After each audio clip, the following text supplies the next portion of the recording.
Alô, olá, alô, vai tudo bem? Bem-vindos ao Café com Crime, o podcast onde você pode ser o aficionado por crimes reais que você é, sem julgamentos. Eu sou a Esté Zorubi, ou Dona Café, como preferir, e hoje vamos falar de um caso completamente enigmático. A morte da estudante Aline Silveira Soares, o caso Ouro Preto. Aconteceu em 2001 e trouxe à tona temáticas bem desafiadoras como rituais satânicos, jogos de RPG e até mesmo drogas. Foi um caso completamente caótico quando o assunto é investigação, assim, deixou demais a desejar, e quem sofreu com isso foram os familiares da vítima e também os acusados. Esse caso assombroso foi uma indicação dos seguintes crimezeiros: Mariana A. Terra, Lia S.C., Débora César Tasmo, Mariane Borges, Arte Camila, Ricardo, Glaura Nazelli, Sérgio Rafael e Alan Almeida. Muito obrigada pela sugestão.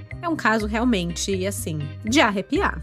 Mas antes de mergulhar com tudo nesse caso, pergunta importantíssima pra vocês. Vocês já foram assistir o filme mais crimezeiro do ano? Pois fica a dica do Prime Video aqui pra vocês. Lançou na sexta, dia 27 de outubro, no Prime Video, A Menina que Matou os Pais, A Confissão. É o último da trilogia que conta a história real do caso Richthofen, uma produção da Santa Rita Filmes com distribuição da Galeria Distribuidora. Gente, vocês têm noção que já faz 21 anos que esse crime ocorreu? Eu me sinto velha, porque eu lembro como se fosse ontem. Enfim, a história você já sabe, pois né? Tô falando aqui com crimezeiros, óbvio que sabem. Suzane von Richthofen, Daniel Cravinhos e Christian Cravinhos matam Manfred e Marisia Richthofen amarretadas no Halloween, no dia 31 de outubro de 2002. O crime é chocante pela sua frieza, mas a forma como essa investigação foi conduzida é impressionante também. Aliás, eu conversei com o perito Ricardo Salada, que atuou nesse caso, no episódio do Dona Café Entrevista número 1. Você pode escutar ele e escutar do perito como foi trabalhar nesse caso e todos os detalhes da perícia.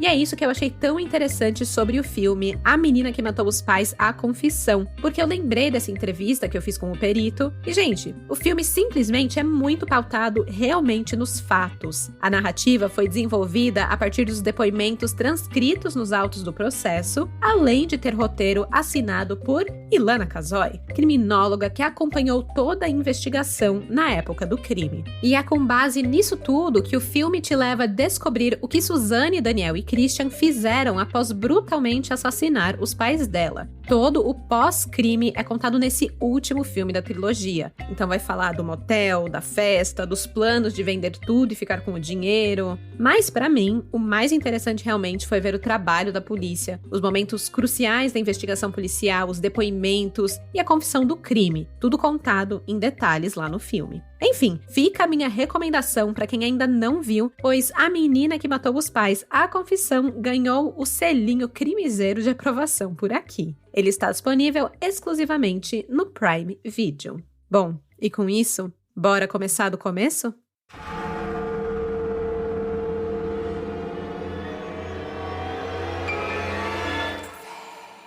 At T-Mobile, our critical mission is providing unparalleled 5G coverage for when connectivity is mission critical. Introducing T-Priority, America's best 5G network experience for first responders, even in times of congestion. More capacity, faster speeds, better coverage. T-Priority from T-Mobile, built for tomorrow's emergencies, ready today. Discover more at t-priority.com. For qualifying organizations on eligible rate plans, coverage not available in some areas and may be impacted by emergencies. This episode is brought to you by Honda. Introducing the all-new, all-terrain Honda Passport Trail Sport, the most off-road capable Honda Passport Honda has ever dreamt up. The Passport features increased ground clearance, roof rails on all trims, and available specially developed all-terrain tires. And you'll stay comfortable with tri-zone climate control and available features like heated and ventilated front seats and a panoramic moonroof. Learn more at honda.com/passport.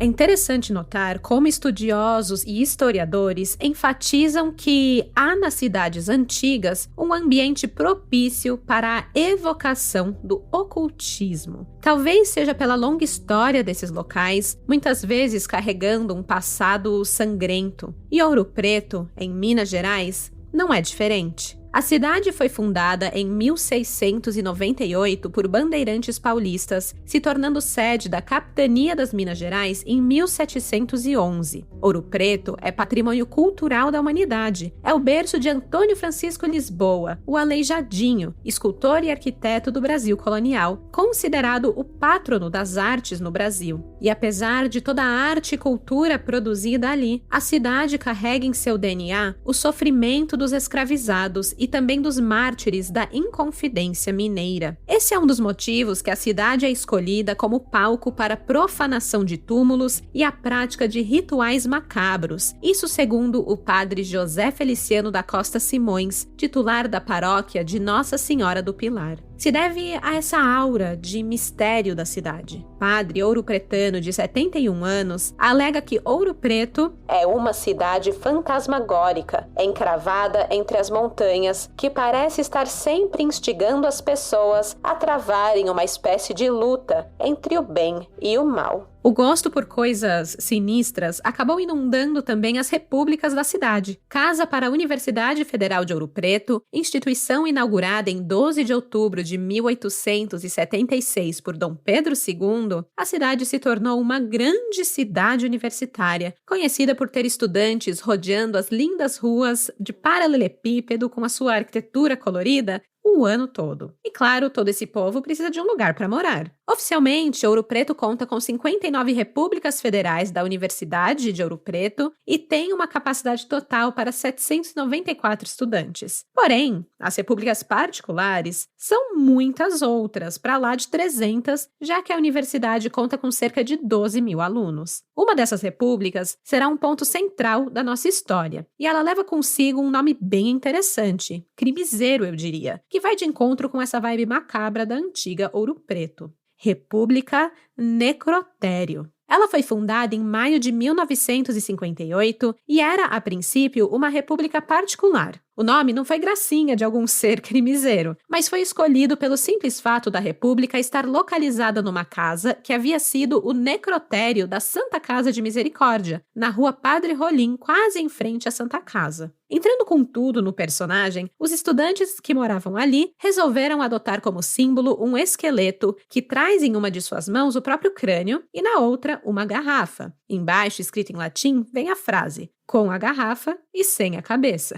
Bem a vida do estudante mesmo. A República Necrotério, no entanto, precisou mudar de local. No final do ano de 1965, fortes chuvas derrubaram o morro ao lado da Santa Casa e a República ficou bastante afetada. A universidade havia comprado a casa número 2 da Rua do Pilar e a cedeu aos alunos que moravam na República Necrotério, que virou o local oficial da República desde então. Mas nem só de esqueletos, fantasmas e tragédias vive a República Necrotério, ou mesmo Ouro Preto como um todo. Quanto mais velho um local, mais história e também mais tradições. A cidade, com suas repúblicas estudantis, se tornou um verdadeiro paraíso para universitários buscando não só conhecimento, tal qual o ET Bilu pediu, mas também carnavais e festas nas ditas repúblicas. No dia do aniversário da Universidade Federal de Ouro Preto, em 12 de outubro, é comemorada a tradicional Festa do 12, um evento tão grande que aumenta em até 50% a quantidade de gente na cidade. Em 2001, ano em que esse caso aconteceu, a Festa do 12 bombou tanto que atraiu mais de 30 mil pessoas. Isso é quase metade da população da cidade, que gira em torno aí de 78 mil habitantes. Originalmente, a Festa do 12 era composta de uma reunião solene entre acadêmicos, em homenagem à fundação da instituição por Dom Pedro II.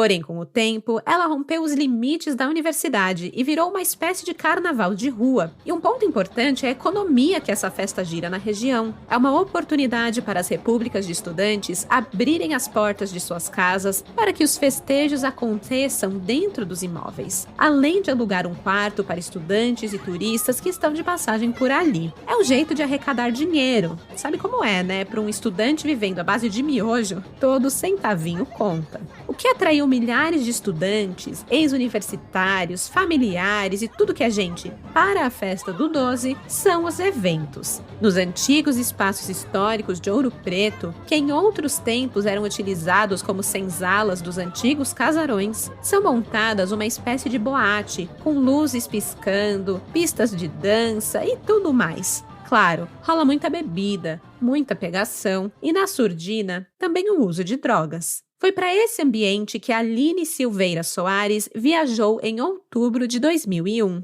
A Aline tinha 18 anos, morava em Manhumirim, Minas Gerais, e estava cursando farmácia, mas tinha planos de trancar o curso. Ela vivia com a mãe, a professora de história Maria José Silveira Soares, e com seus 2 irmãos mais velhos, o Daniel e o Carlos Eduardo. A família era bastante unida, principalmente a Aline e Dona Maria José. As duas tinham uma relação de muita proximidade e respeito. Porém, não era assim com a família toda. Aline tinha uma prima chamada Camila Dolabella, que estava passando por maus bocados e por isso foi taxada de problemática pela família. A Camila estava naquela fase meio gótica, sabe? Sempre se vestia de preto, pintava o cabelo de vermelho, trocava o dia pela noite e andava com uma galera lindamente tatuada, mas que sofriam bastante preconceito pela família dela. Acontece que Camila ficou órfã de mãe e logo depois também perdeu a avó, o que a fez entrar em depressão. Ela foi morar em Guarapari, Espírito Santo, com uma tia, mas teve problemas com ela por lá, aparentemente coisas relacionadas a drogas. Camila também começou a ir mal na escola, ficou distante da família paterna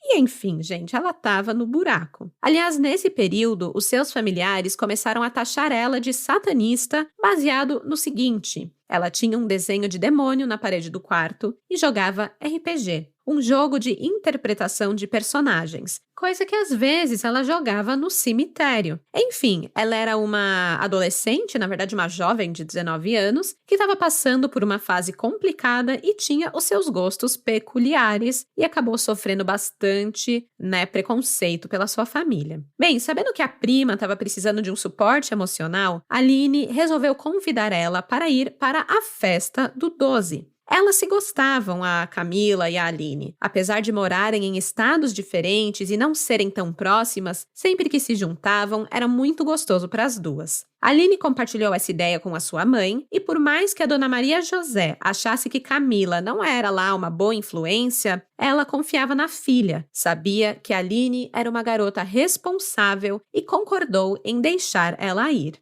No dia 10 de outubro de 2001, Aline se encontrou com a prima Camila e mais uma amiga, a Liliane Pereira Almeida, de 17 anos. Se encontraram na cidade de Guarapari, no Espírito Santo, para enfim partirem rumo a Ouro Preto. Tudo que as meninas levaram consigo era a roupa do corpo e R$40 no bolso. Eu não sei se eu falo que elas são corajosas ou malucas, né? Mas enfim, elas chegaram à cidade no dia 11 de outubro, uma quinta-feira, e foram direto para a República Sonata, que fica localizada na rua Professor Antônio de Paula Ribas, número 388. Lá elas foram recebidas pelos universitários Edson Poloni Lobo de Aguiar, Cassiano Garcia e Maicon Fernandes Lopes. Não fica muito claro em quais circunstâncias essa hospedagem aconteceu. Informações dão conta de que os rapazes já eram conhecidos de Camila, mas, ao mesmo tempo, esse fato foi desmentido por Cassiano e Edson numa entrevista que eles deram depois que tudo aconteceu. Então, não dá para saber se eles já se conheciam, se não conheciam. Mas, enfim, o fato é que elas ficaram nessa república. Aliás, a República Sonata, entrando ali na vibe de coisas macabras, tinha uma frase estampada na fachada que dizia: alugam-se corpos. Era assim, era uma piada interna deles que depois eu explico, mas, né, pra quem não conhece, tá chegando, chega de viagem, vou ficar nessa república, selei isso, dá uma assustada, né? Mas elas não ligaram, gente, elas entraram, ficaram na República Sonata e, na verdade, elas estavam mais curtindo em outros lugares do que realmente ficando na República. A farra começou na quinta-feira e se estendeu por todo o final de semana, e elas frequentavam principalmente as festas promovidas pela República Necrotério. Quando elas se cansavam, queriam descansar um pouquinho, elas voltavam para a Sonata para tomar um banho, né, comer alguma coisinha, tirar uma soneca, e aí voltavam para o Necrotério pra, né, festa e festa. Mesmo com a correria de rolê atrás de rolê, nos dias que a Aline passou em Ouro Preto, ela fazia questão de sempre ligar para sua mãe e contar como as coisas estavam. No sábado, no dia 13 de outubro, a dona Maria José atendeu o telefone lá pelas 7 da noite para escutar que a Aline estava muito feliz. Ela estava quase gritando no telefone de alegria, dizendo: "Mãe, aqui tá bom demais." Esse pico de euforia de Aline seria um contraste cruel com o que aconteceu a seguir. Dona Maria José jamais poderia imaginar que esse seria o seu último contato com a filha.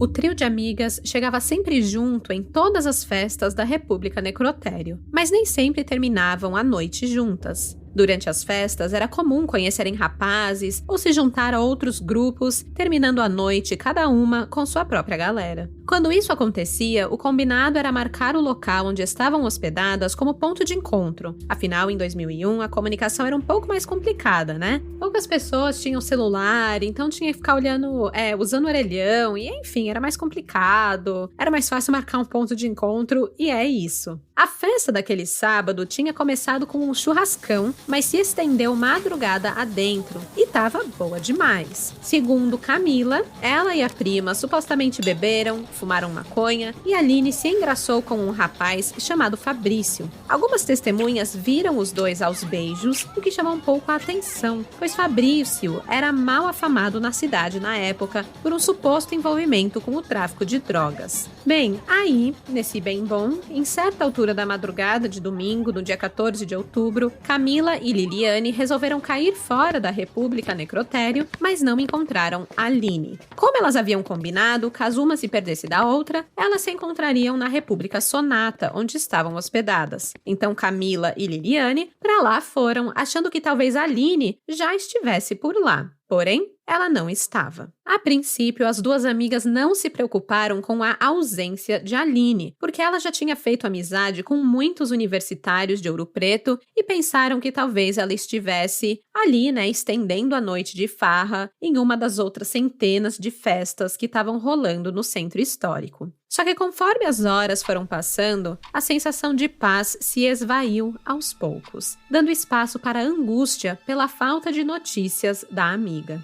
Já era domingo, e naquela tarde voltariam para casa, e nada da Aline ainda. Era tudo muito estranho, então resolveram buscar pela amiga. Camila e Liliane comentaram com os rapazes que viviam na República Sonata sobre o desaparecimento, mas a real é que, apesar de estarem hospedadas lá, elas quase não tiveram contato com os garotos. Eles eram mais na deles, assim, sabe? Então eles não levaram tão a sério que a Aline tinha sumido. Acharam que ela ia aparecer logo mais, de ressaca, sei lá. Então Camila e Liliane foram sozinhas buscar. Rondaram a cidade, passaram horas caminhando pelas ruas históricas e parando nas repúblicas da região, perguntaram se alguém tinha visto a Aline, mas nada. Ninguém a viu. Foi tudo em vão. Enquanto as garotas procuravam pelas repúblicas, uma pessoa improvável, num lugar mais improvável ainda, encontrou a Aline.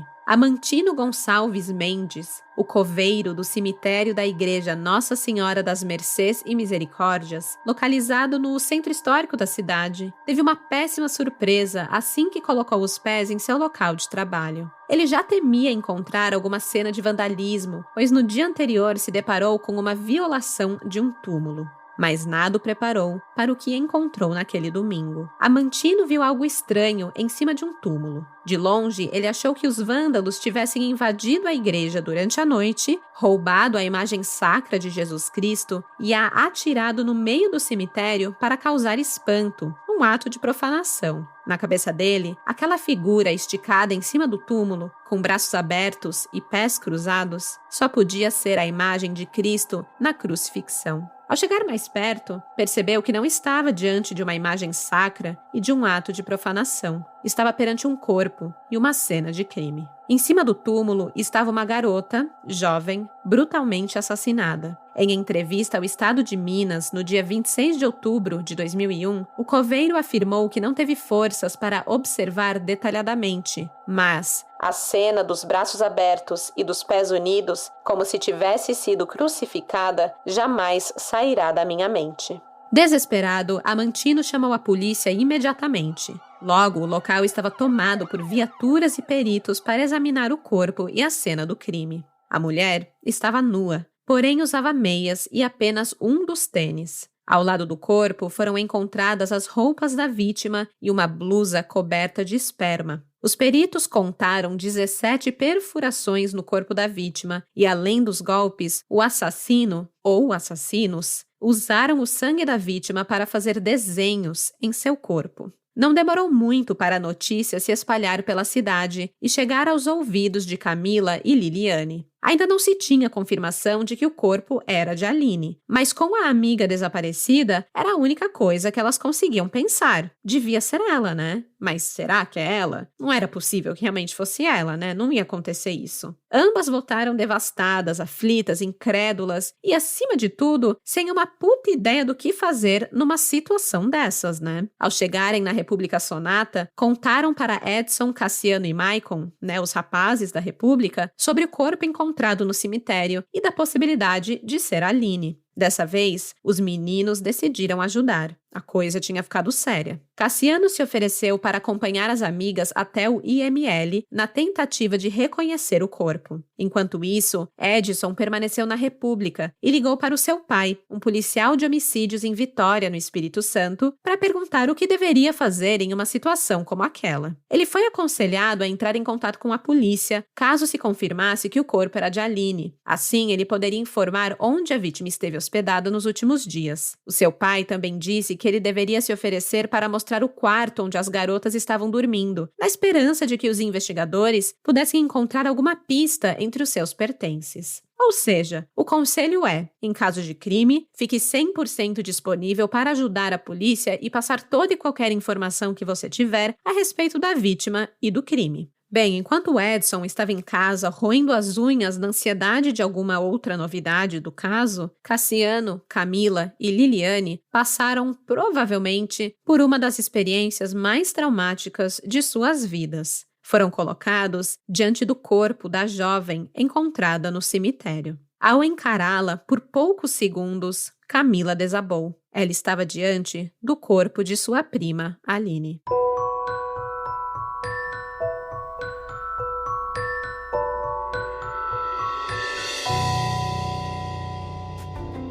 É tenso.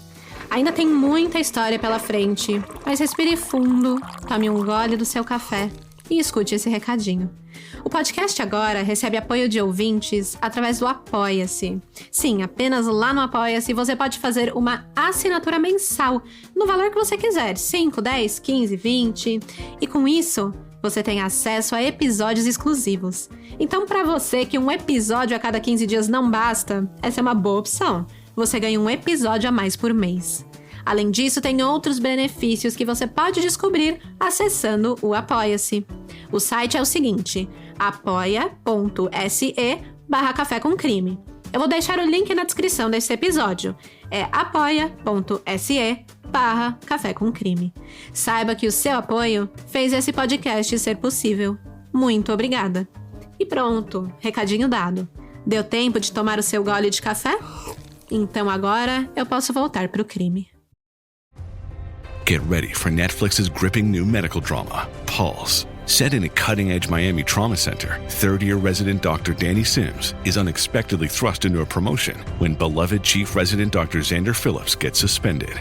Then, with the emotional and physical stakes at their highest, a storm will push the hospital and its residents to their limits. Witness how life can change in a heartbeat when you're operating under pressure. Watch Pulse, April 3rd, only on Netflix.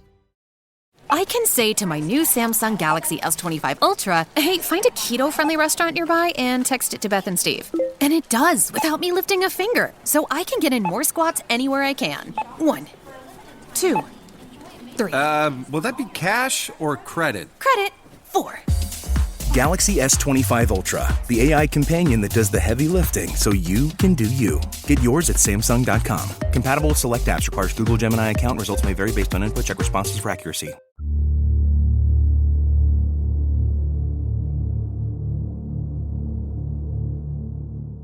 Dois dias após o crime, o laudo pericial assinado por 2 peritos descreveu os resultados dos exames realizados no cemitério durante o encontro do cadáver e dos exames feitos também no Instituto Médico Legal, lá em Belo Horizonte. O documento foi capaz de detalhar a dinâmica do crime e constatou que Aline havia consumido bebida alcoólica, fumado maconha e que manteve relações sexuais antes de ser morta. O laudo, entretanto, não foi capaz de determinar se o ato sexual foi consensual ou se Aline foi também vítima de um estupro. A história que os documentos periciais contam é a seguinte: dentro do cemitério, em um corredor entre 2 túmulos, Aline tirou suas roupas, mas permaneceu de meias e tênis. A calcinha foi cortada pelas laterais, constatando aí um possível primeiro indício de violência. Ou foi arrancada à força, ou foi arrancada num momento violento de prazer. Foi durante a relação sexual, por motivos que os laudos são incapazes de revelar, que a Aline recebeu o primeiro golpe, logo abaixo de sua axila esquerda. O laudo aponta que, nesse momento, Aline estava com as palmas das mãos e os joelhos apoiados no chão. Os peritos chegaram a essa conclusão a partir da forma como o sangue empoçou no local. A estudante tentou se livrar de seu agressor, mas ferida não teve forças para fugir. Foi dominada e permaneceu sangrando por algum tempo. Consciente de que precisava reagir para ter alguma chance de sobrevivência, Aline conseguiu se levantar e iniciou uma corrida em direção à praça da igreja. Pelo caminho que percorreu, bijuterias foram encontradas em meio ao sangue. Aline correu, cambaleando como pôde, mas não foi muito longe. Se encontrando num beco sem saída, se chocou contra a parede do cemitério, que ficou manchada com sangue e fios de cabelo. Foi ali, de frente para o assassino, que a estudante passou a ser esfaqueada nas mãos e no rosto enquanto tentava se proteger do ataque. Sofreu 2 cortes na face e outros 2 no pescoço. Mesmo assim, ela não desistiu. Iniciou um novo trajeto de fuga, seguindo na diagonal para o lado oposto de onde estavam, voltando em direção à igreja. Muito ferida, sem forças, ela correu em zigue-zague e caiu entre os túmulos, deixando marcas de sangue em uma cruz de pedra entre as lápides. Foi ali que o seu assassino a alcançou novamente e passou a desferir facadas em suas costas. Surpreendentemente, Aline tentou fugir mais uma vez. Levantou, com forças que tirou sabe-se lá de onde, e correu até que alcançou a parede lateral da igreja, apoiando-se nela na tentativa de chegar na frente do cemitério. Enquanto tentava, continuou sendo esfaqueada pelas costas. Já sem forças, foi agarrada por trás e sofreu o golpe fatal, que abriu sua garganta e traqueia. Ali, no chão do cemitério, ao lado da igreja, sangrou até a morte. Friamente, o assassino virou o corpo de Aline, abriu seus braços e uniu os seus pés, deixando-a na posição de crucifixão em cima de um túmulo. Antes de ir embora, utilizou o sangue de Aline para fazer desenhos sobre o seu cadáver. Foi dessa forma que a Amantino encontrou Aline às 9h30 da manhã do dia 14 de outubro. O estado de rigidez do cadáver levou os peritos à conclusão de que a estudante foi assassinada entre 1 da manhã e 3h30 da madrugada. Como vocês podem imaginar, o caso chocou a Ouro Preto e ganhou repercussão local rapidamente. Logo, os delegados Adalto Correia e Francisco Rodrigues foram destacados para darem início às investigações. Assim como seu pai havia aconselhado, Edson logo se prontificou a abrir a República Sonata para as diligências policiais. E foi aí que o caso tomou um rumo sem volta. De testemunhas e cidadãos interessados em ajudar a polícia a resolver o caso, o assassinato de sua amiga e prima, os moradores e visitantes da República Sonata passaram a suspeitos. Ainda na entrada da República, a frase "alugam-se corpos" acendeu um sinal de alerta nos investigadores. A frase, entretanto, era uma brincadeira dos estudantes, que diziam que o aluguel estava tão caro que precisariam alugar os próprios corpos para pagar as contas. Mas enfim, não foi uma coisa legal de ter escrito na parede, principalmente com a polícia chegando na sua república para investigar um assassinato, né? Já ficaram aí com a pulga atrás da orelha. Para piorar a situação de Edson, Cassiano, Maicon, Camila e Liliane, a polícia ainda encontrou coisas que, na visão deles, eram muito macabras e suspeitas, principalmente no contexto do assassinato de Aline, marcado por simbologias religiosas, parecendo aí algo saído de um ritual satânico. Bem, na República Sonata, o delegado Adalto encontrou livros de RPG, Role Playing Games. Sim, é isso, crimezeiros, foi esse o grande achado suspeito dele. Para quem não sabe, aqui vai uma breve explicação do que é RPG. É um jogo que surgiu nos Estados Unidos na década de 70 com o livro Dungeons and Dragons. O jogo trabalha a criatividade e a imaginação do ato de contar histórias, porque é dessa forma que os jogadores participam das partidas, é vivendo personagens de uma história escolhida. E é importante frisar, não há vencedores e perdedores nos jogos de RPG. A proposta é resolver conflitos, é resolver essas tramas da história, e todos os personagens se unem para conquistar um objetivo em comum. Acontece que entre os livros de RPG encontrados e apreendidos na República Sonata estava um chamado Vampiro: A Máscara. Ele continha personagens como Anjo da Morte, Corvo e, claro, o Vampiro. No universo desse jogo, existem 13 clãs de vampiros, dos quais os jogadores podem fazer parte ou não. Mas todos os clãs fazem parte de linhagens de vampiros que sobreviveram ao dilúvio bíblico. E talvez por ter essa relação com a Bíblia, assim, de uma forma quase superficial, mas tem, e também de ter personagens meio macabros, né? Pegou super mal pro pessoal da República Sonata. E a real é que o delegado Adalto saiu dali já com a certeza de que foi esse RPG de vampiro que inspirou a partida mortal que terminaria com o assassinato de Aline. Claro que alguns outros itens também ajudaram a fortalecer essa tese, como um pôster do filme O Corvo, encontrado no quarto de Cassiano. E aí, você pode dar um Google aí para ver como é esse pôster, mas é basicamente uma imagem com um fundo bem vermelho, com o rosto de um homem maquiado bem branco assim, batom preto, olhos pretos, aquele cabelão preto, uma maquiagem meio de coringa, sabe? E um corvo no ombro. O filme tem tudo a ver com morte e sepulturas e sobrenatural, mas, né, gente, eram estudantes de artes cênicas, então nada mais normal do que curtir filmes, né? Enfim, além do mais, o Cassiano era roqueiro. Ele tinha o cabelo preto, comprido, usava roupa preta, tocava guitarra, tinha todo o look estereótipo de roqueiro, sabe? E como a gente já estabeleceu antes, a Camila tinha um visual meio gótico e era descrita como problemática. E já que sempre dá pra piorar, a polícia encontrou umas coisas bem bizarras no computador dela. Um trecho de uma Bíblia satânica foi encontrada entre os arquivos de Camila e reforçou ainda mais as suspeitas da polícia, já que as características da cena do crime batiam com as do livro. Isso tudo foi considerado evidência de material satânico relacionado ao crime. Aqui vale abrir um parênteses sobre pânico satânico, né? Pânico satânico é um pânico moral envolvendo acusações infundadas de abuso em ritual satânico. Foi muito comum nos anos 80 nos Estados Unidos, mas ele se perpetua até hoje no Brasil. A gente não precisa ir lá atrás em 2001, no caso Aline, ou nem mesmo antes, né, de 2001, no caso Evandro, nos anos 90, porque a gente já viu esse pânico satânico uns 2 anos atrás, com o caso do Lázaro Barbosa no Distrito Federal. Esse pânico acontece quando é feita uma suposta relação entre um assassino e objetos encontrados em cenas de crime e tudo mais. É essa relação feita com satanismo e bruxaria, normalmente feito sem provas reais e baseado em puro preconceito e desinformação. E foi assim que aconteceu com o caso de Aline, o caso de Ouro Preto, quando o delegado, olhando essas coisas superficiais, saiu da República Necrotério descrevendo Edson, Cassiano, Maicon e Camila como, abre aspas, todos contumazes jogadores de RPG em todas as suas modalidades, praticantes de rituais em cemitérios, adeptos de seitas satânicas, bem como usuários de substâncias entorpecentes. Fecha aspas. Após 5 dias de investigações, a equipe do delegado Adalto Correa chegou à conclusão de que a estudante Aline Silveira Soares teria iniciado a partida de RPG por livre e espontânea vontade com os demais participantes, mas ela havia sido morta porque o grupo transformou essa história fictícia originada pelo jogo em realidade. Queriam ter um final perfeito para o jogo, que para eles seria o assassinato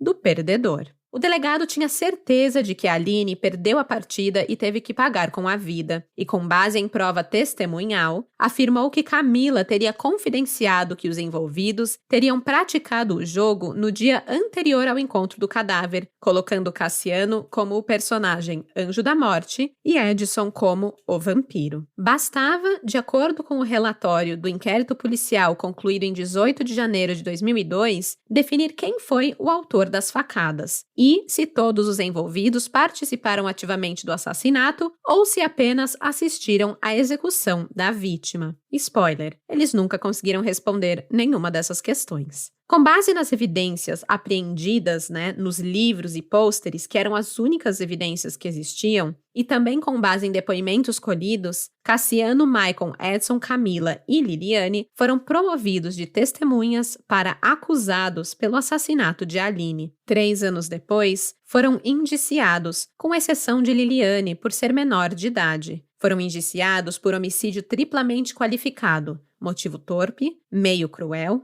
e recurso que dificultou a defesa da vítima.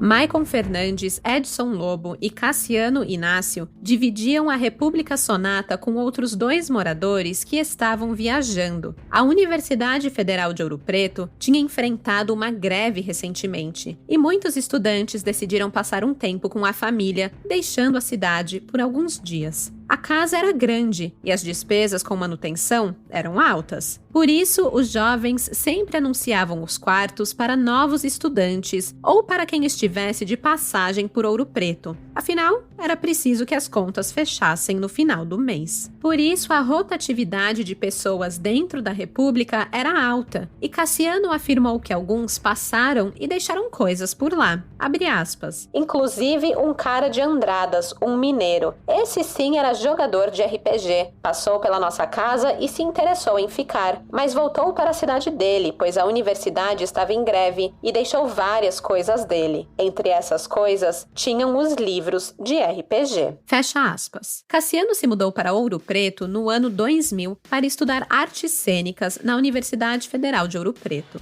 Ele era amante de artes marciais, curtia rock dos anos 80 e tocava guitarra, um estilo que ele adotava também para se vestir. Jeans, camisetas de bandas, muitas peças pretas, cabelos compridos, e foi essa imagem, de acordo com ele, que foi associada ao satanismo. A estadia de Edson na cidade histórica era ainda mais recente. Nascido em Vitória, no Espírito Santo, ele chegou a Ouro Preto também para cursar artes cênicas apenas 2 semanas antes do crime. Ele passou em 6º lugar no vestibular e estava decidido a iniciar a sua caminhada rumo à direção teatral. Ele precisou convencer a família sobre mudar de estado e que cursar uma universidade federal faria toda a diferença em sua vida profissional. E conseguiu convencer todo mundo, e lá estava ele, dele, focado na produção de uma peça de teatro, ensaiando e estudando, mas sem deixar a diversão de lado, tanto que ele ficou na cidade naquele feriado para curtir a festa do 12. De todos os moradores da República, Edson é o único que admite ter jogado RPG em sua cidade natal, mas que não teve tempo de propor partidas com os moradores da República. Ele contou, abre aspas, eu tinha os livros e eu ia começar a querer formar um grupo com eles, mas só que o RPG não é um estalar de dedos que você monta um grupo. Tem que estudar e saber as regras, e com isso leva no mínimo uma semana para montar um grupo. Fecha aspas. O seu contato com as hóspedes da Sonata resumiam-se a cumprimentos bem cordiais. Era oi, tchau, boa tarde, boa noite. O Edson confirma a versão de que elas frequentavam as festas da República Necrotério e que só voltavam para a Sonata para tomar banho e descansar. O terceiro acusado, o Maicon Fernandes, era estudante de música. Ele é bem pouco citado nas notícias da época, mas foi descrito como grande músico, muito disciplinado, dedicado e muito reservado. Ele não chegou a conceder entrevistas, nunca usou a mídia para dar a sua versão para se defender das acusações. Era o tipo de pessoa que se trancava no quarto para estudar, para compor música e para tocar. Era realmente na dele. Interagia pouco com os colegas da República e com as hóspedes também. E foi exatamente por essa característica mais reclusa, esse seu comportamento, que a polícia o considerou estranho. E aí virou motivo de acusar ele do crime. A versão construída pela polícia tinha lógica também para os peritos que cuidaram do corpo de Aline em Belo Horizonte. As marcas, a tortura, a maneira como Aline foi encontrada pelo zelador do cemitério deixava claro para todos os que trabalhavam no caso que sim, a estudante havia sido vítima de um ritual satânico, que na visão de Adalto foi inspirado no RPG. Além da dinâmica do crime, o laudo emitido pelo Instituto Médico Legal citou também as características únicas do crime que apontavam para uma ação ritualística. Então ficou meio que oficial a ligação entre o crime, a prática do jogo e o ritual. Essa se tornou a principal linha de investigação. E assim, a notícia ganhou as manchetes dos jornais de todo o país. Grandes veículos de comunicação estamparam em suas capas títulos como 5 estudantes são indiciados no crime do RPG. A regra do jogo. O Jornal da Globo, que tem uma abrangência nacional, chegou a veicular uma matéria sobre o título Jogo da Morte. O crime ganhou tamanha repercussão que o procurador da República em Minas Gerais, Fernando de Almeida, abriu um procedimento administrativo para investigar a possibilidade de o assassinato ter sido influenciado pelo jogo, ainda em outubro de 2001. E depois com uma ação pedindo classificação etária nos RPGs e a proibição da venda de títulos específicos, como o próprio Vampiro, a Máscara. Mas a proposta não foi adiante. A única cidade confirmada por um projeto de lei que acatou isso foi Vila Velha, no Espírito Santo. O jogo foi proibido em 2002 e a proibição caiu só em 2020. Na outra ponta dessa história estão os jogadores de RPG, que passaram a ser mal vistos pela sociedade. Talvez por falta de informação de qualidade, o jogo foi marginalizado e passaram a ser questionados e hostilizados por pessoas que não sabiam como as partidas funcionavam. Na internet, as discussões aconteciam em fóruns e lá criticavam o trabalho da polícia e da imprensa na elucidação do caso. Na época, a editora Damon, famosa por publicar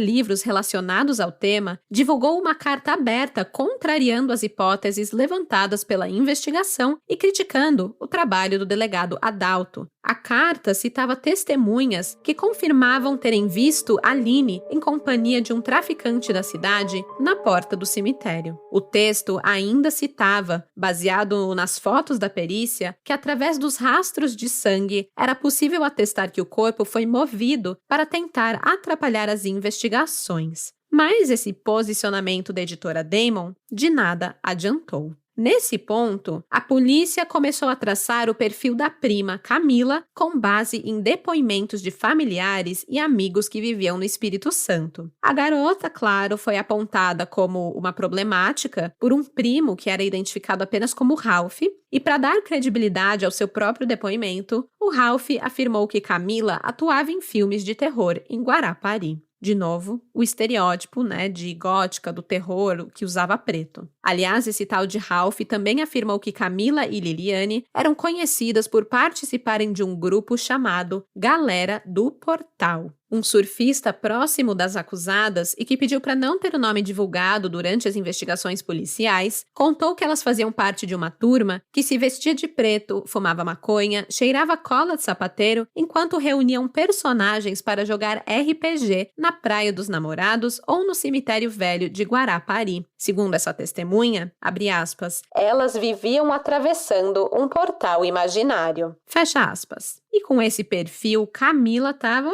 perdida, né? Era exatamente o perfil que eles precisavam para um crime desse tipo. E aí não se sabe se pelo desespero de figurar entre os acusados ou se na ânsia de encontrar o verdadeiro assassino de sua prima, a Camila continuou indo à delegacia para conversar com o delegado que conduzia as investigações. Ela queria ajudar na elucidação do crime, muito provavelmente, né? Mas nada do que ela falava era levado à frente. Ela deu informações importantes sobre a noite do crime, que foram absolutamente ignoradas. Camila afirmou que Aline chegou a circular pela cidade na noite de sábado, ainda no dia 13 de outubro, e que foi vista aos beijos com um rapaz chamado Fabrício Gomes, em frente ao cemitério, onde a jovem foi encontrada na manhã seguinte. Camila chegou a alertar o delegado e adicionou que o cara era super mal afamado na cidade por conta de tráfico de drogas e que, ainda mais, ele estava com uma camiseta manchada de sangue no domingo, dia em que o corpo foi encontrado. Mas Camila foi ignorada. Por mais que a polícia já estivesse segura de sua linha investigativa,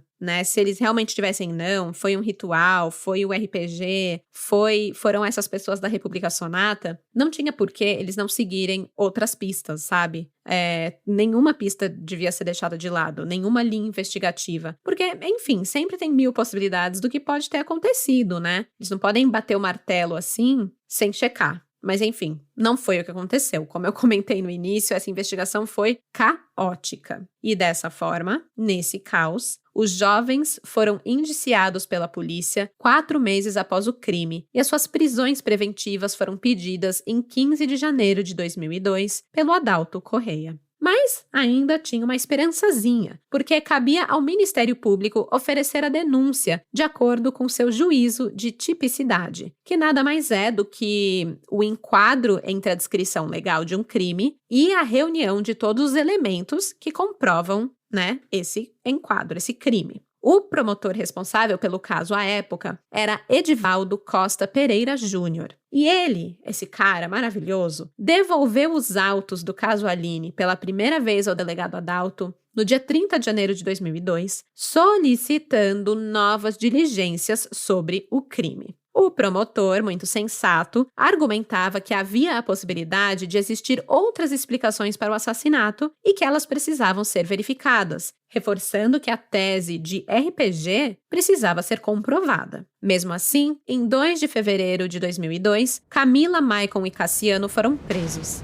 Edson e Liliane não foram localizados. Em decorrência da prisão, os estudantes de música, artes cênicas e direção teatral da Universidade Federal de Ouro Preto fizeram um protesto na Praça Tiradentes, defendendo a inocência dos moradores da República Sonata. Na prisão, no dia 6 de fevereiro, Maicon e Cassiano forneceram material genético para que fossem comparados com o esperma colhido na camiseta encontrada na cena do crime. E aí você pensa, bingo, né? Uma análise simples que poderia trazer respostas definitivas ou mudar totalmente o rumo das investigações. Mas, porém, os exames de DNA jamais foram realizados. E aí fica a pergunta, né, gente, por quê? Por que não realizar essas comparações que poderiam, inclusive, comprovar a versão da polícia? Infelizmente, eu não tenho essa resposta. Eu queria muito, muito ter, mas eu não tenho. Dias depois da prisão, os 3 acusados foram libertados por habeas corpus. A partir daí, o inquérito foi e voltou várias vezes entre Polícia Civil e Ministério Público. Obviamente, o Adalto não gostou, se sentiu provavelmente afrontado pela promotoria, né? E são, assim, inúmeras as páginas de requerimentos assinados pelo promotor Edivaldo por mais de 1 ano e meio, entre fevereiro de 2002 e dezembro de 2003. Esses requerimentos eram dirigidos ao ao juiz e ao delegado, solicitando mais zelo nas investigações e diligências. A certa altura, o promotor chegou a solicitar a inexistência de provas como impedimento para oferecer denúncia, além de pedir a substituição do responsável pelas investigações por entender que ele estaria usando o caso para se autopromover. Mas nada era feito. Em 5 de outubro de 2004, o promotor Edivaldo solicita que os autos sejam devolvidos uma última vez à delegacia. Quando retorna novamente para a promotoria, o documento passa a ser assinado por Luísa Helena Trócilo Fonseca. Ela constata que objetos apreendidos durante as investigações haviam desaparecido, mas por motivos que eu também não consigo entender, mesmo assim, ela decide apresentar denúncia em desfavor dos 4 réus.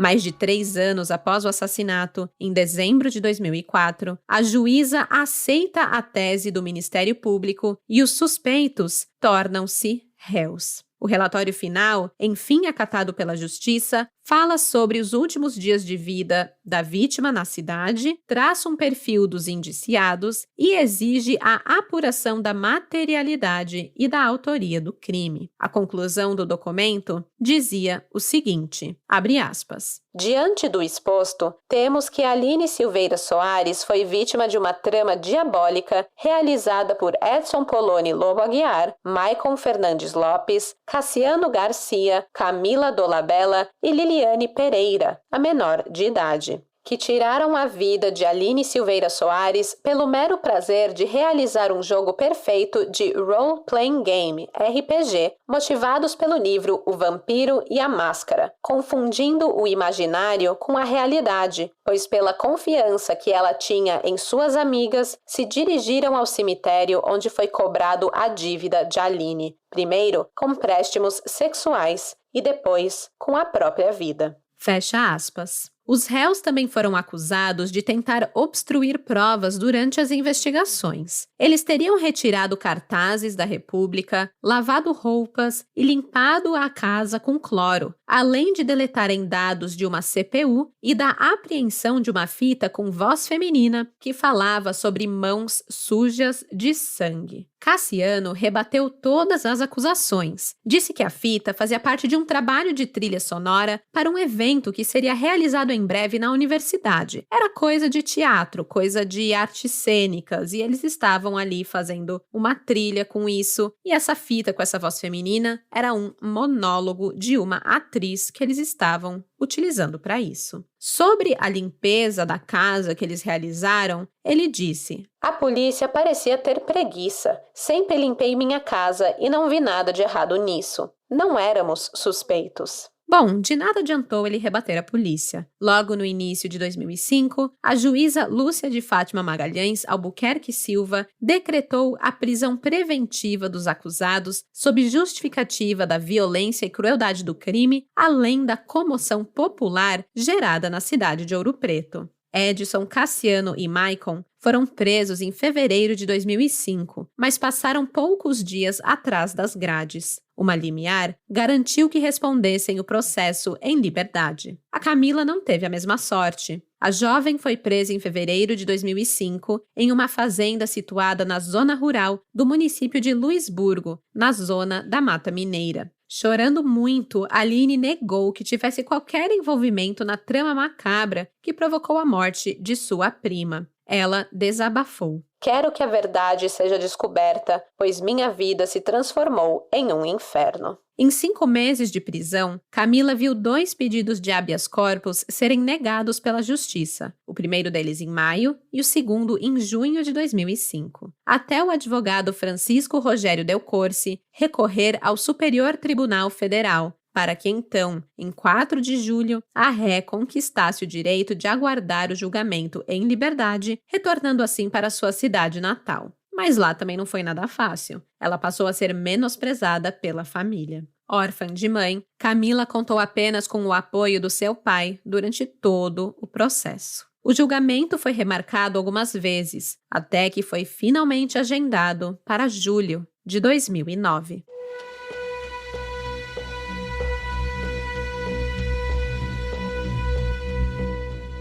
Depois do assassinato de Aline, Dona Maria José, mãe da vítima, se aposentou do cargo de professora de história. Ela dizia não ter mais forças para seguir na profissão e passou a se dedicar aos cuidados dos filhos, já adultos. Ela acreditou na versão apresentada pela polícia e pelo Ministério Público até o último momento. Para ela, o jeito estranho e problemático da sobrinha eram indícios suficientes de que Camila foi capaz de tirar a vida de Aline sem remorso. Ela reforça a tese de que Camila era jogadora assídua de RPG em Guarapari. E mais, que outros crimes envolvendo RPG tinham acontecido no Espírito Santo. Ou seja, para Maria José, coisa boa esse jogo não era. Agora restava para a mãe de Aline receber a justiça pela qual passou 8 anos esperando. Durante todo esse tempo, nenhum dos acusados deu qualquer entrevista ou falou em público sobre o caso. Mas, inesperadamente, poucos meses antes do julgamento, Cassiano e Edson decidiram quebrar o silêncio e concederam entrevista com o intuito de esclarecer a sua versão do caso. Contrariando o relato oficial da polícia, os jovens contaram que conheceram o trio de amigas apenas na noite do dia 11 de outubro, data em que chegaram à cidade para curtir a festa do 12 e que também não houve proximidade com as garotas durante os 3 dias que estiveram hospedadas na República Sonata. Não eram amigos, não jogavam RPG juntos e, acima de tudo, eram todos inocentes. A acusação mudou radicalmente os planos de carreira e de vida de todos os envolvidos. Logo após o crime, Edson foi ameaçado de morte pelo irmão de Aline. Ele então decidiu trancar a faculdade e deixou Ouro Preto. Ele relatou: "Quando fui pegar o ônibus, chegaram 3 pessoas, inclusive o irmão da vítima, que chutou o carro do meu tio, me ameaçando de morte. Por isso que saí de Ouro Preto, senão tinha continuado a minha faculdade e a minha vida, e eles poderiam ter solucionado o caso pegando a pessoa verdadeira." Apesar de hostilizados pela população frequentemente, Maicon e Cassiano permaneceram estudando na Universidade Federal de Ouro Preto por um tempo, mas depois seguiram caminhos em outras áreas e se mudaram do estado de Minas Gerais. Aproveitando o espaço cedido pela imprensa, Edson e Cassiano passaram a questionar as investigações e a postura do delegado responsável pelo inquérito. Disseram que Adalto Correia errou na condução das investigações para chamar a atenção da mídia e tirar o foco de si próprio. Os rapazes não entraram em detalhes, mas ao questionarem a postura de Adalto Correia, citam, mesmo que indiretamente, um processo de junho de 2001 contra o delegado por atentado violento ao pudor e coação. Edson foi além. Disse que a intenção do delegado era desviar o foco de seus próprios erros para dar uma resposta rápida para a sociedade ouropretana, como se fosse uma cortina de fumaça, sabe? O crime teria caído como uma luva, pois com a população da pequena cidade cobrando a elucidação do caso, que era de fato muito grave e merecia total atenção das autoridades, os delitos do próprio delegado foram, digamos assim, varridos para debaixo do tapete. Após a quebra do silêncio dos acusados, veio o julgamento. No dia 1º de julho de 2009, Edson, Camila, Maicon e Cassiano finalmente se sentaram no banco dos réus para um julgamento digno de filme hollywoodiano. Correspondentes de jornais de todo o Brasil, com veículos equipados com antenas e outras parafernálias, foram enviados a Ouro Preto, que teve as suas ruas tomadas por curiosos. Em frente ao fórum, um grupo de pessoas uniformizadas chamava a atenção dos jornalistas. Eram familiares de Aline e Camila, que viajaram do Espírito Santo para acompanhar o desfecho do caso. Suas camisetas tinham a foto de Aline e os dizeres: "A impunidade incentiva o crime. A paz é fruto da justiça." Assim como Maria José e os irmãos da vítima, eles também acreditavam que os acusados eram culpados pelo assassinato. O clima durante todos os dias de julgamento não era dos mais amenos, não. Apesar da sensação de que a família sentia de finalmente ver o caso ser levado ao júri popular. Teve advogado de defesa, no caso, o da Camila, agredindo repórteres. Teve também Daniel Silveira Soares, irmão da vítima, chutando o carro de defensor, quebrando o retrovisor e sendo conduzido para a delegacia. Teve a população gritando na porta do fórum e teve muita gente condenando os acusados antes mesmo do término do julgamento. Durante as 15 horas de debate entre acusação e defesa, a promotoria sustentou a tese do ritual macabro, na relação dos jovens com RPG e na fragilidade de seus álibis. Porém, as narrativas da denúncia foram pouco a pouco sendo desconstruídas pela defesa. A investigação não foi capaz de encontrar digitais dos acusados no local do homicídio, tampouco na arma do crime, que foi deixada ao lado do corpo de Aline. Mesmo com os réus concedendo material genético para testes de DNA, esses testes nunca foram realizados com o esperma e o sangue encontrados na cena do crime. Durante a visita da polícia à República Sonata, não foram localizadas drogas ou qualquer substância ilícita em posse dos moradores, e os objetos encontrados dentro do cemitério não foram periciados. Ou seja, a investigação não fez nem o básico, mesmo com as diligências propostas pelo primeiro promotor do caso, o Edivaldo Pereira Júnior. A essa altura, algumas pessoas ali do tribunal que antes estavam muito convictas da condenação passaram a torcer pela absolvição dos acusados. E não parou por aí. Para desmontar a tese da acusação, a defesa passou a associar o crime ao tráfico de drogas, sugerindo que Daniel Silveira, um dos irmãos da vítima, estava em posse de 1,5 kg de maconha a ser vendida em Ouro Preto e que a droga chegaria à cidade por intermédio de Aline. As informações foram levadas para o julgamento por Guilherme Marinho, o advogado de Edson e Cassiano, e constavam em uma carta anônima enviada do Espírito Santo. Só que aí também foi uma outra linha investigativa que jamais foi para frente ou comprovada, tá? Isso trouxe um grande sofrimento para a família de Aline. Durante o seu depoimento, muito emocionada, Maria José Soares, a mãe de Aline, reagiu às acusações dizendo: "Em vez de se defenderem, eles nos atacam. Meus filhos não são doutores, mas são ótimos filhos." Mesmo com o incômodo de uma mãe que perdeu a filha, a defesa insistiu no tópico das drogas e insinuou nas entrelinhas o envolvimento de testemunhas e parentes de Aline, deixando tudo subentendido. Uma amiga da vítima chegou a conceder entrevista na porta do fórum, afirmando que estavam tentando diminuir Aline, como se ela não fosse um ser humano, para que a versão da defesa fosse comprada pelo júri. Após 45 horas de julgamento, o júri decidiu pela absolvição dos réus. Cassiano, Maicon, Edson e Camila foram considerados inocentes, pois a denúncia não dava certeza da participação dos jovens no homicídio e uma pergunta-chave nunca foi respondida.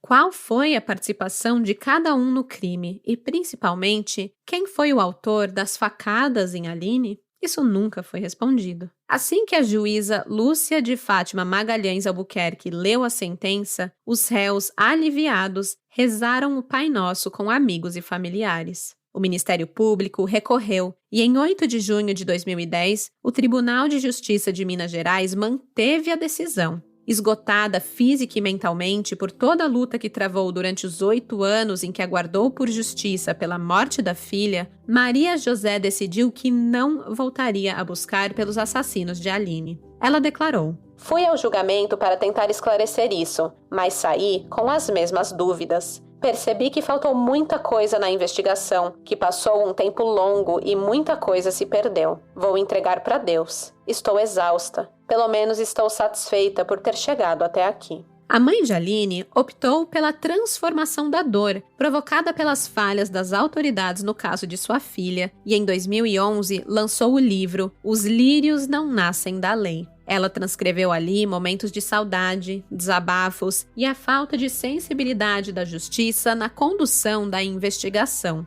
Por fim, ela lamentou: "Não acredito em uma solução para o crime, então a justiça não me faz mais falta, só mesmo a falta da minha filha." A promotora Luísa Helena Fonseca, a mesma que acatou a denúncia em 2004, passou a criticar e apontar falhas no inquérito, o que para ela foram propositais para acobertar as pessoas envolvidas. Ela afirmou: "Realmente houve falhas gritantes e sem nenhuma justificativa. Os objetos encontrados dentro do cemitério, por exemplo, não foram periciados. Nenhum delegado deixaria de fazer isso, que é tão óbvio. Existe algo muito maior em torno desse processo, mas não se pode colocá-los sob suspeita sem provas muito veementes. E eu duvido que algum dos delegados venha a dizer que falhou nas investigações. Eles sempre jogam a culpa uns nos outros. Mesmo com a detecção de falhas nas investigações, a Polícia Civil não abriu nenhum procedimento administrativo contra os delegados e informou que só o faria caso houvesse determinação judicial. O delegado Adalto Correia nunca se manifestou sobre o assunto publicamente. Não há informações atualizadas sobre o paradeiro dos 4 réus do caso Aline. Atualmente, eles vivem uma vida discreta e longe das redes sociais. 22 anos depois do cruel assassinato, durante as comemorações da Festa do 12, o mistério continua e o crime segue sem esclarecimento. Afinal, quem matou Aline Silveira Soares na madrugada do dia 14 de outubro de 2001? Mais um caso misterioso para assombrar os seus pensamentos por um bom tempo, né? Pelo menos por 2 semanas até sair o próximo episódio do Café com Crime. Até lá, você pode ir no Instagram, o @Café com Crime, para ver as fotos relacionadas a esse caso, deixar lá o seu comentário sobre o que você acha que aconteceu ou me contar aí o que achou desse episódio. Se ainda não segue o Café no Insta, corre lá pra gente bater um papo. E mais uma coisinha, eu acho que vocês já devem ter notado, mas o Café com Crime voltou a estar disponível em todas as plataformas de áudio. Depois de um ano incrível de muito aprendizado, sendo parte do Spotify Podcast Academy, o cafezinho está aberto novamente a todos. O Spotify continua sendo um baita de um parceiro para nós e eu só tenho gratidão por ter sido um exclusivo Spotify. E é isso, gente, sonhos se realizam e para mim esse ano foi realmente prova disso. Agora, bora escutar o cafezinho onde você quiser. Eu volto não na próxima quarta, mas na outra aqui que vem. E até lá, não se percam dos miguxos nas badaladas da noite, porque de desgraça já basta esse podcast. Tchau, tchau!